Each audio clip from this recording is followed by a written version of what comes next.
Манайха Edu брэнд манайх болохоор сүүлийн 5 дахь одоо жил рүү үйл ажиллагаа эрхэлж байна. Үндсэн онцлог маань болохоор угсаатны ялгамжид үндэсний ясны хувцсыг үйлдвэрлэн гаргадаг.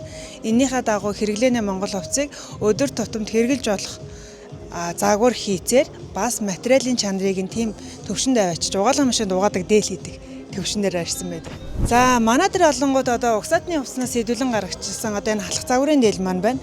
Үүний дараагаар гэх юм бол энгийн Монгол хэрэглээний дээл угаалгын машинд хийж олдог язгуур захтай дээл байна.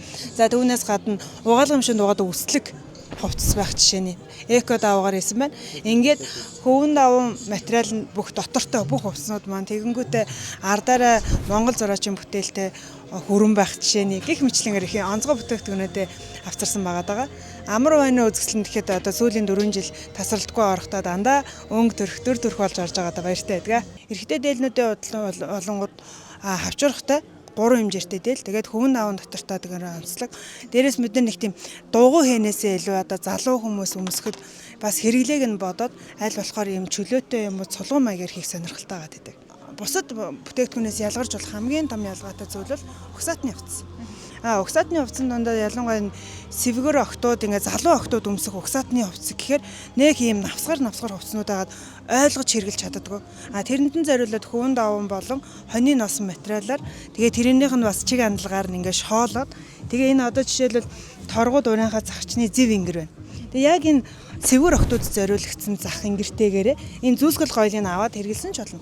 Тэгээ хамгийн гол нь энэ чинь маш гоё хөнгөн бие татаа хөл чигийн шингэн. Тэгээ хэлбэр элементээ агуулж нь бэлхүүсээрээ ирзэнтэй нэг 4-5 элийн жин хасч нэмэхэд бол байнгын гоёлыг л харагдана гэсэн. Тэгээ манай онцлог бол энэ жил энэ эмэгтэй гоёлын дээлнүүдээ бүгдийн юм гоёлын зөөлтнүүд бэлгэлж байгаа манай дээлийг авсан хүмүүс. Эрэгтэй дээлнүүд бол юм 3 хэмжээртэй дeel нь 380 мянга хавцаа байна. 5 хэмжээртэй дeel бол 450 мянга ар зарж байна. Тэгээд өнгөний сонголт арьсмарын сонголт бол өргөн байгаа.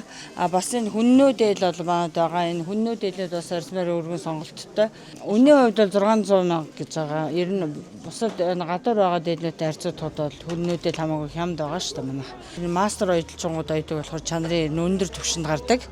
Тэгээ ирээд үзэхэд бол ялгарх байхаа л гэж бодож байна. Эмэгтэй дээлнүүдийн үн бол 250-аас 550 хооронд байгаа материалаас хамаарна.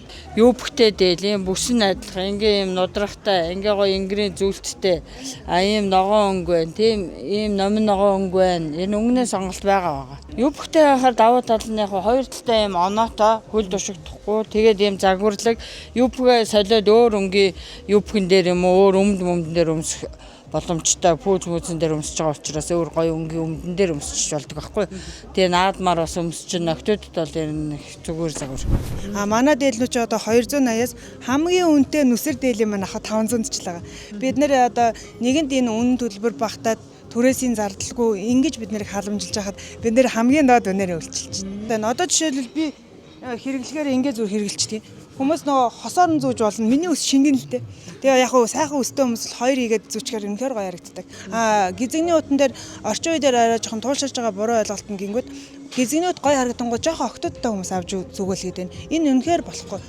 Бэлэглээ бодсон ч гэсэн бид нэр октодыг цэвэр гэдгийг таниулах гэж эртэнд олон салааш үлдсэн байх юм бол энэ нөхөргөө эмхтэй бүсгүй байна гэж хүмүүс ойлгодог гэсэн.